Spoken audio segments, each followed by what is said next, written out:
you have control over your own life, and you know that you added value.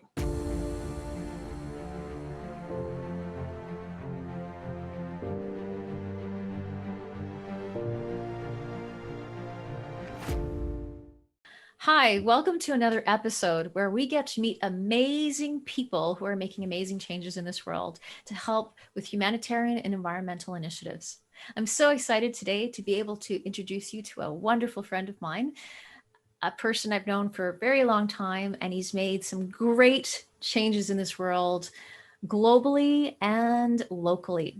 His name is Dane Reeves, and he is the owner and founder of Monkey Lingo Language School. He's an advocate for animal rights and appreciation for cultural rights. Welcome, Dane. So glad to have you here today. How are you? I'm good. I'm good. The days are getting darker quicker in Canada as it's getting closer to winter, but good. Yeah, everything's going in the right direction for Monkey Lingo and in activism. So Well, I'm so excited to be able to introduce you to everyone because you have such an adventurous soul and such a compassionate heart. And I can't wait to share your story with the world.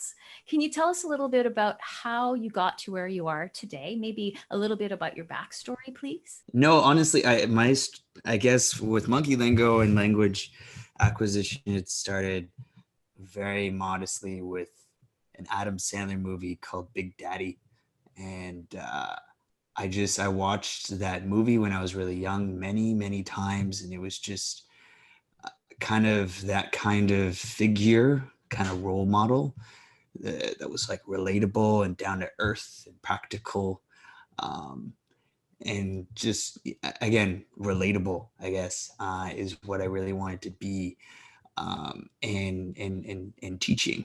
So that really inspired me uh, to go that way. My mom worked as a teacher as well. She was a teaching assistant with kids with special needs. So I kind of, had experience with teaching a little bit there. But um, Big Daddy was like personality wise really kind of influenced me to go in that direction. And then I took French. I was in French immersion throughout grade school, and then I went to university for it. And also stuck, personality wise with philosophy a lot as well. And then I graduated with philosophy and French, and then I traveled a lot as soon as I graduated. And traveling, really underlined the importance of language again and communicating and connecting with people and gaining a more worldly worldly knowledge. Um so yeah, that's kind of, and then yeah, learning languages abroad just led into Monkey Lingo Language School, which is basically teaching uh to people above 18 like really practical language, oral practical language a lot of the time. In school boards we learn how to read and write, but the thing that we use the most is speaking and listening. So especially when we're traveling, that's what we feel is most important. So the program has all kind of reading, writing, speaking, and listening, but it really does focus on the speaking and listening part to get you ready for your trip. It's a condensed program too that can be done in like 4 months. So to get you from zero to at least 60 in 4 months is our goal. What That's we really do. That's really, really exciting and so key. I mean, people. I'm an advocate for traveling too. I love adventure, and yeah, language opens up so many doors for us and culturally. I mean, when we learn about other cultures, we learn about other people, we become a true human family. And instead of being disunited, we become united. And that's where we can develop that global peace that ultimately, in everyone's heart, hopefully we all wish to achieve. So yes, absolutely. Language is definitely one of the ways that we can help our communities grow and uplift and ultimately find a more resilient life. Now you mentioned 60 days to be able to take a course with you, and what would they get at the end of it? For 4 months. 4 months, This sorry. the kind of the online challenge. There are two versions of the program. There's like a in-person slash one-on-one class, a private class that you can do with our teachers, our instructors. But there's also that one-on-one kind of program takes longer, takes like 7 months because you have to schedule the classes, and the students usually do 2 classes per week. But to get through the 34 lessons in our program, it usually takes 7 months for that in-person one-on-one private class. Now, the new webinar series that we're rolling out just this month for French, that has been tested, and that can take 4 months. So it's up to the student, like whether they can get it done in 4 months because they study on their own time. It's very, again, kind of more relatable. They can study on their couch. They can, have a coffee while they study, and it's still very oral. You're talking with recordings of native speakers in conversations. You got to say something. When they say something to you, you got to say something before they say the next thing. So it's very timed, and it gets your speed up really well. You can practice on your own time. You don't have to schedule classes. And so that's why the students that have gone through the kind of prototype version have been through it like 4 months. That's the goal. That's the goal. Because language learning shouldn't be a long, gruesome thing, I don't think, which it has kind of gained a reputation for. Should be just fun, light, especially with French in particular. I feel like French is an intimidating language. English too, but French has the whole culture behind it, and it's a very articulate and delicate language. So yeah, that's the 4 months. I suspect that you bring a lot of your travels into your teaching. Am I correct in saying that? Yeah, like when we were developing, well, I guess when I was developing the 34 lesson program on my own at the beginning, I developed it based on the situations that I was in when I was traveling. So it's really, and I traveled for longer period. When I traveled, I was just teaching English online for this Korean company. I was teaching to like business associates work for Samsung. And so I was traveling for longer periods of time. I wasn't just a tourist that went there for like a week or a couple of days. I was there for like a month in a country at least, kind of thing.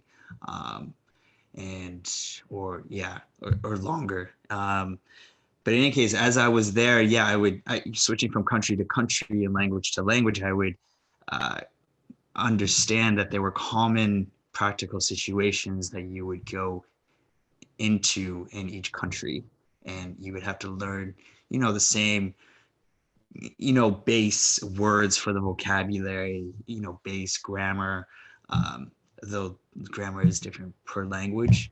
Some things you have to learn in one language and you don't have to learn another, but there is those 34 lessons. In each lesson, it is like lesson 1 is practical situation, lesson 2, lesson 3, and each one builds on the previous practical situations. So you get to kind of handle yourself in a big variety of situations. You feel you can handle yourself when you go abroad. So yeah. I feel like it's a great opportunity right now for people to learn a language skill, because a lot of us are stuck at home. It gives them an opportunity to still experience the flavor of traveling by learning a language while they're at home. Would I be right in saying that? Yes. The language, I don't know what came first, the culture, the language, or the language of the culture. Maybe they happen at the same time, but culture is all over the language. For Spanish, for example, the way it sounds, it's very up and down. And if you've ever heard of, an angry Latina yelling or something, like she meant it.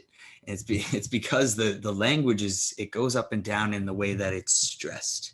Or like tone goes up and down and up and down. and that gives way to the culture. Like the Spanish culture is they joke around a lot more. They don't take a lot of things personally because they're just so used to people taking jabs at them all the time and joking with them that it's much more kind of relaxed, and people get over things very quickly in Latin America. So um, very, very, again, also relatable country, like culture, like very friendly, very friendly. You could be very honest down there, and again, people will not take it very personally very quickly. So yeah, the language definitely influences the culture, and then people staying home, yeah, if they're learning a language, they do experience the culture for sure. It's all over the language, and then they're prepared to do that trip. It's so exciting to be able to see the options that we have. So we don't have to feel like we're stuck at home without these options and still fulfill, our dream or our bucket list. Yeah, a lot of us want to travel somewhere, and some of us are being forced to stay at home, and some of us have more time now. What a great opportunity to feel like we're traveling, even though we might not be.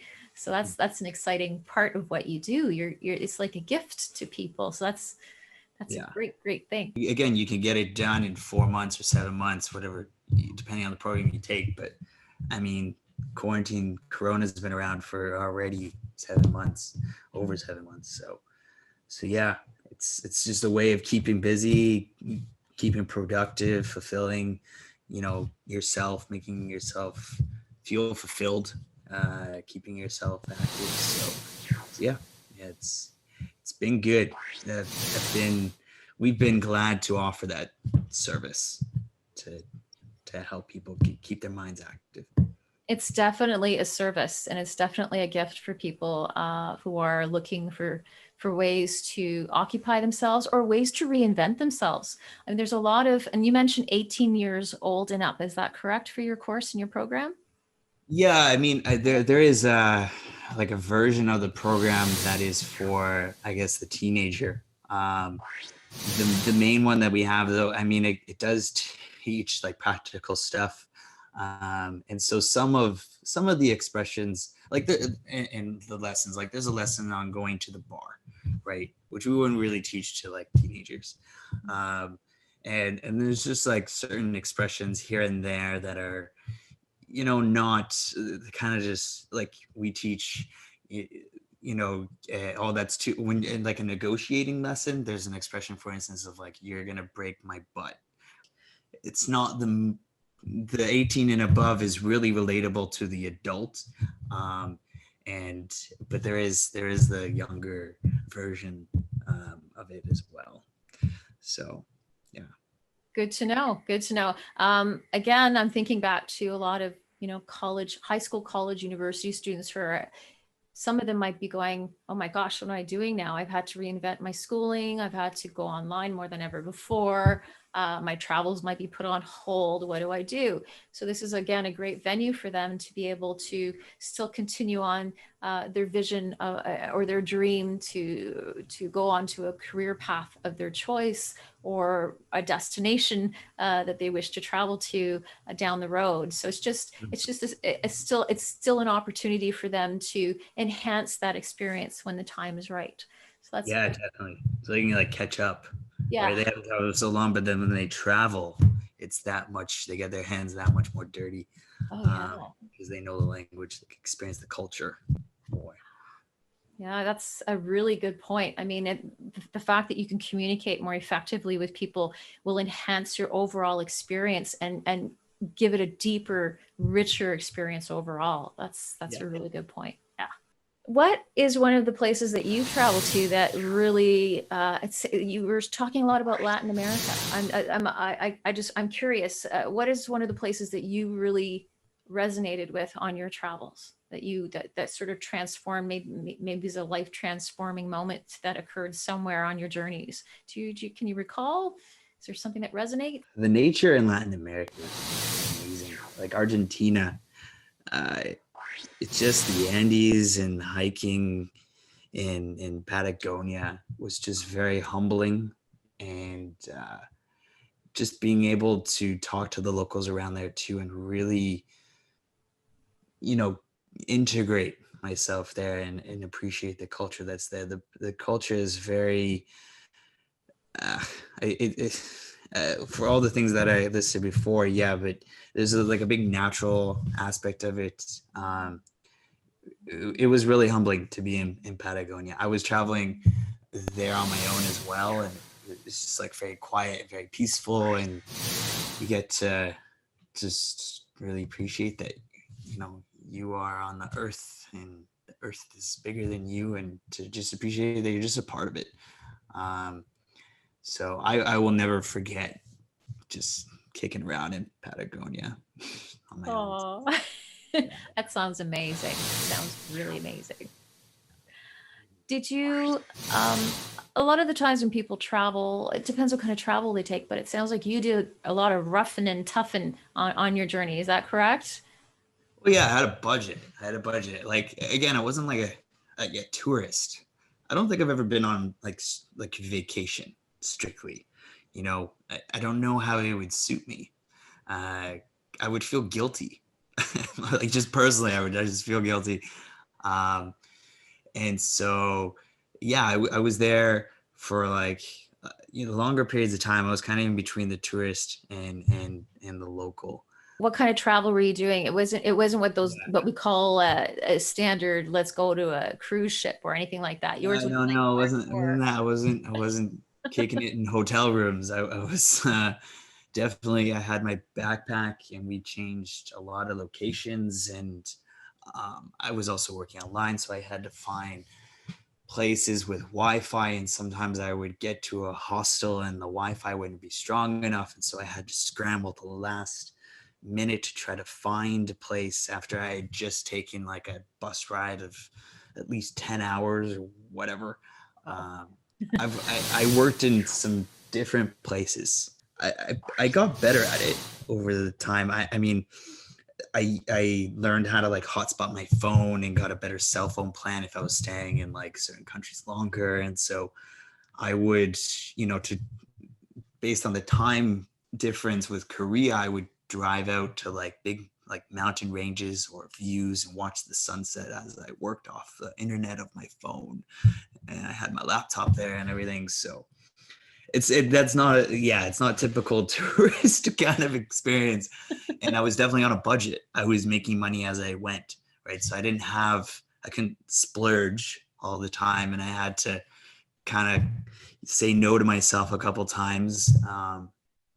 But yeah, no, it was kind of, yeah, in between, and couldn't splurge. It was definitely some roughing and toughing, as if we want to go with that. Yeah, Sounds very adventurous. yeah. Would you, with that kind of experience that you had before you went on your journey, if you looked at yourself and you look back to the person you were before you went on these travels, because you traveled quite extensively for how many years? Was it I mean, years, months? over a 3 year period, I spent like 2 years abroad. Like I came back, I would come back. One time I came back for like family reasons, and then I went back out again. Um, but yeah, over the 3 year period, I was abroad for 2 years. I don't think I got all the traveling out of my system. Um, I was ready to come back when I did, but um, definitely ready to go again uh, in this next kind of stage of my life once Monkey Lingo is really established. So Oh, yeah, we I have a mean, sneak peek into your future plans right there. Interesting. yeah, yeah. Once the webinar series is fully up, and I'm able to reach more people, we in the team are able to reach more people. Um, I won't have to stay in the same place again. I feel like if I was doing and working with the people I am while traveling, that wouldn't work. I wouldn't be able to do as good of a job. I feel uh, do justice to the program. So yeah. So looking back at the person that you were, so I'm going to go back to that Mhm. question because I want to explore it a Yeah. little bit more. I think it's Yeah. fascinating. Before you started traveling for that duration, and now looking at the person you are now, if you could go back and tell that person, uh, some lessons that you've learned, what would you share? Even in high school, I was just very independent in doing my thing. Like I had my friends, but I didn't put up with all the high school antics that usually come out with popularity contests, and so worried about my image, and so it's it's hard to say. Like I would just say like keep going. I grew up as an only child too. Maybe that had something to do with it. I had no problem taking risks or doing things on my own, or like used to, I guess, answering to other people. So or needing, I guess wanting and needing are two different things, but needing the approval of a lot of people all the time. So um I would just say like keep doing what you're doing, stay free, you know create things, and you'll get there. That's great. I like that. If I were to ask you what resiliency means to you, how would you describe resiliency? Well, I mean, like the Monkey Lingo program has been, uh, when the original program, the in-person program, um, was being developed, that took still like 3.5 years to have that. Um, and so, going into classes now, like it's easy for another teacher to teach it, and myself, or, you know, it's easy. It's standardized there. That took 3.5, 4 years. And it did take resiliency, I guess, to stick with it. Um, Resiliency, the definition is just, even through hardship or a long period of time, to stay with something and to remember why you're doing it, to have good reasons, and to stick to those reasons. So definitely there are risks and there are obstacles to creating um, anything, and going out on your own, or staying to something that you really feel is resonates with yourself and is true. Um, yeah, it's worth it if you have a good reason, and you have a good mousetrap. Like you have to have something that's valuable and is going to offer service or offer something to other people. Um, if you have that, it's easier to stay with it. And it is worth it, in my opinion, just because of you're doing something really raw and you're addressing that problem very honestly. The need is speaking when you go to a country, or you're going to immigrate to another country. Like that is the most important thing that we use every day. Like I can't remember the last time that I wrote down a letter. I type, I guess, but like again, there's too many people, too much social media these days anyways. Um but yeah, it's worth it because it's just you feel fulfilled, you're addressing a problem really honestly, and you have that freedom, you have control over your own life. And you know that you added value into the world, yourself, right? um you can working with teams is great too. Like if the common goal is there. I kind of started on my own, and then did work with a team. um so yeah, it's just really worth it. It's very real creating, I guess. And if there's not enough creators in the world, there's not a lot of value going into the world. You need to world needs more creators, I feel.